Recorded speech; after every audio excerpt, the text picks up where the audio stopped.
How do you build a culture of intentionality into your organization? How do you make intentionality to become part of your organization? You need to have core values. You need to develop core values, or what is called the corporate culture.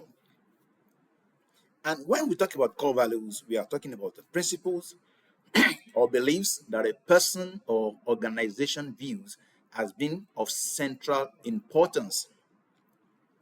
These are the values that drive your organizations. These are the principles, the beliefs that serve as bedrock of your organization.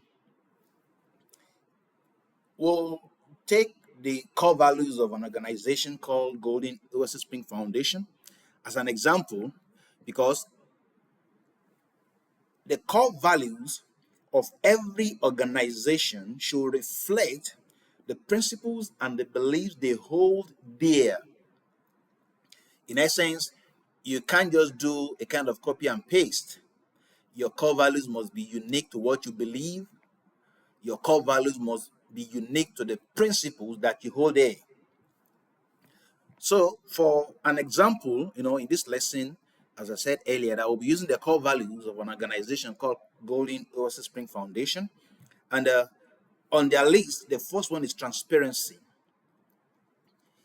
Another transparency, if you go to the website, it stated that operating open book policy enables our sponsors and donating partners to have first-hand information on how we utilize their resources committed into our hands. So, to this organization, transparency is a principle. Transparency is a belief that they hold dear. So it forms part of their core values. It forms part of the corporate culture of this organization. As an organization that sources for funds, that asks for donation, from people, of course, you can't put transparency off the list, because you need to be transparent. People want to see what you do with their money. The donors, the partners, they want to have an information of how you utilize their resources. Second on their list is integrity. And under integrity, it's stated that living up to expectations involving doing exactly as promised. When we raise support for a project, the support goes directly into that project. That is integrity. So they won't put up an advert, to source for money, to source for donation for project A, and by the time the money comes in, the money will be spent on project B. They want to give their donors, their sponsors, a kind of assurance that we have integrity. When we say this is what we're going to do with your money, that is exactly what we are going to do with your money.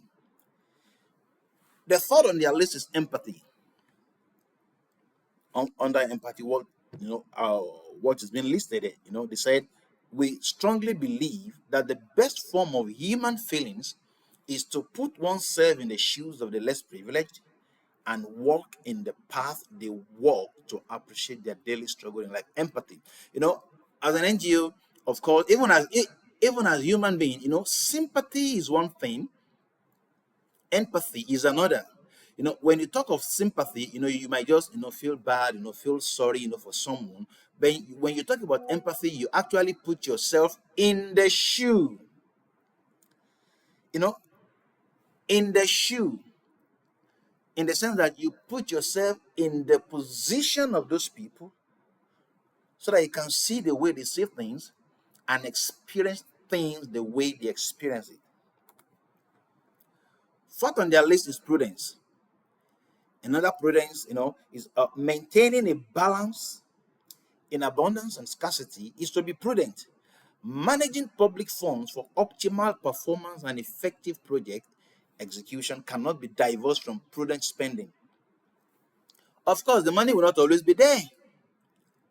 So you don't say because we have enough, let's spend it anyhow.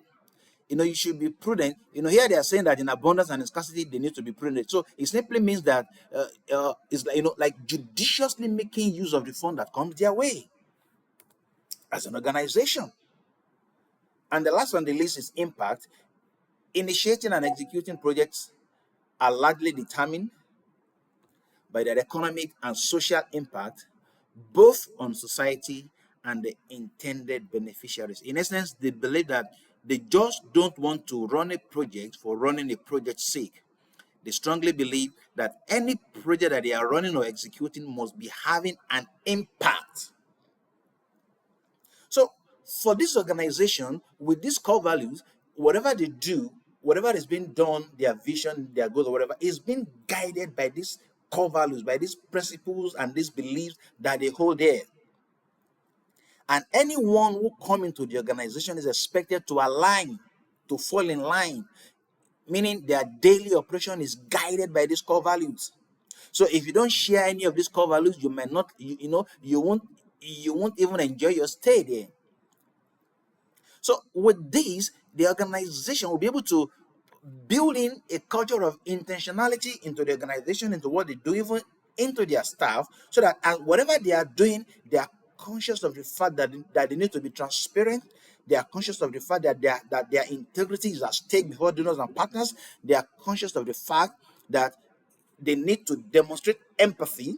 They are conscious of the fact that prudence must be part and parcel of their daily lives, as an organization, and impact. So, in essence, they won't just wake up one day and say, let's run this project, let's do this project. No, they need to make sure that that project is going to have an impact.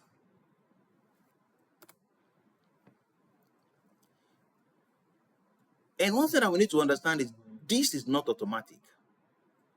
The mere fact that an organization have core values does not mean that everybody will align.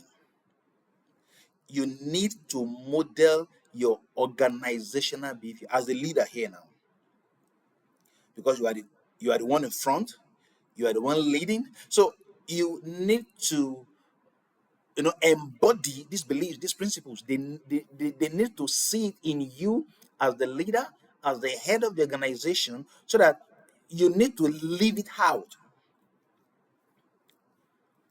Because when it comes to imitation, learning works when you have a model.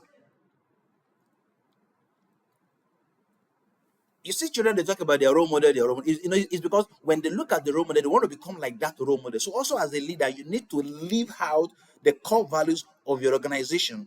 Because in early childhood, we know that our models are mainly our parents and teachers, no doubt. But as we get older, those models shift to various leaders, faith-based leaders, celebrities, politicians, philosophers, and so on.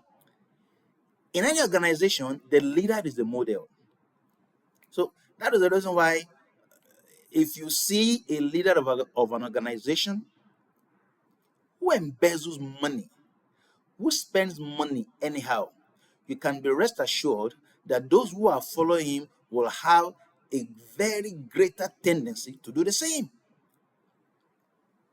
Because everyone else in the organization, on the subconscious level, they take cues from the top on how to behave, how to hold themselves, and how to communicate. So you can't be a leader telling your people to do something and your lifestyle is doing something else. They will rather do what your lifestyle is doing than do what you are asking them to do. We have leaders who project one thing to the outside world and another thing to their team members. Core values won't work that way. Corporate culture is largely shaped by the role models within the organizations. The leadership, the top management, they are the one that will shape the corporate culture within the organization with the way they live and what they demonstrate. So if you have a nation that is failing, check the leadership. If you have an organization that is failing, check the leadership. Because in most cases, whether we like it or not, either on the, or because on a subconscious level, the people who work with you, the people who follow you, they will do what they see you do. Forget about what you tell them to do. So building a culture of intentionality in your organization is by developing corporate culture, is by developing core values. If you don't have core values, there is no way you can build a culture of intentionality into your organization. Just like everybody just come in, do what they like, because there are no guiding principles. So what core values does is to guide the conduct, is to guide the behaviors, is to guide even the principle of the people who are working with you. It will give them a guideline.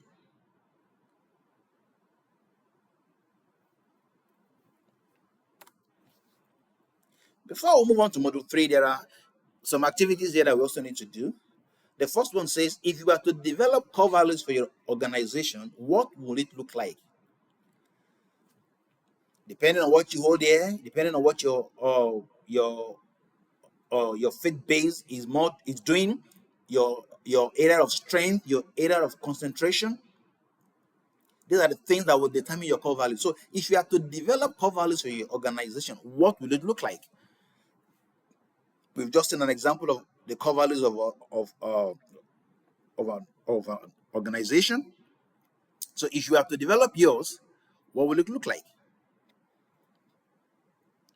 Now, based on what you've written down, based on what you've stated as your core values, just take two of the core values that you have stated and define it.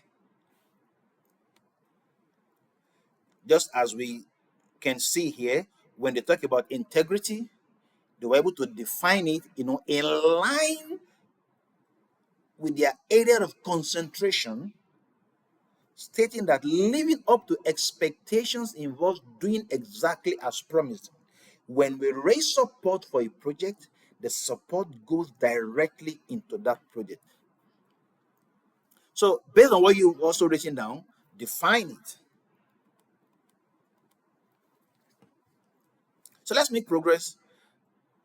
Module 3, understanding the unique challenges and opportunities of leading a faith-based organization.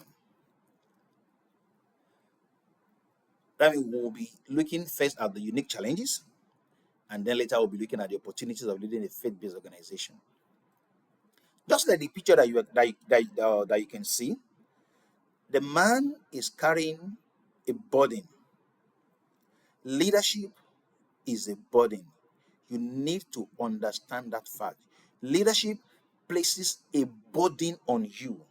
It places a load of responsibility on you. You can't just say, I'm a leader. We've been told that leadership is an action word. It's not dormant, it's active. Something must be happening. So, leadership places a burden on you. And the uniqueness of leadership in faith-based organizations lies in the fact that it places two burdens on the leader.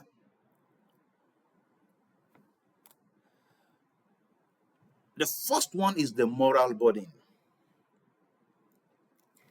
As a leader, you have a moral burden. It does not matter the area you are leading. Leadership that cut across whatever sector places on the leader a moral burden. Whether you are leading in the government sector, or you are leading in the business sector, or you are leading in the faith-based or in the social sector, where under which faith-based organization belong, it places a moral burden on every leader, on any leader, moral burden, because you are in the front, the people are looking at you, and you need to set examples of morality for them. But the uniqueness of faith-based organization is in the fact that it also places a second burden on you, which is the spiritual burden. A leader in the government sector is not under the spiritual burden, though under the moral burden for everyone. But when it comes to the faith-based sector, the leader in the faith-based sector is also under a spiritual burden. Because there is an element of spirituality in what you do in faith-based organizations. So you need to be conscious of the fact that aside from the moral burden that is placed on you as the leader, it also places a spiritual burden on you as a faith-based leader. in a faith-based organization. So you need to be conscious of that fact that you are also representing the Most High. That is where the spiritual body comes in. So let's look at some of the challenges in the faith-based organization. The first one is visionlessness. We have a lot of people in the faith-based sector who have no calling, no purpose in ministry. They just see people doing ministry and they also want to do it. They just see people doing ministry and they also want to do the same thing. It doesn't work that way.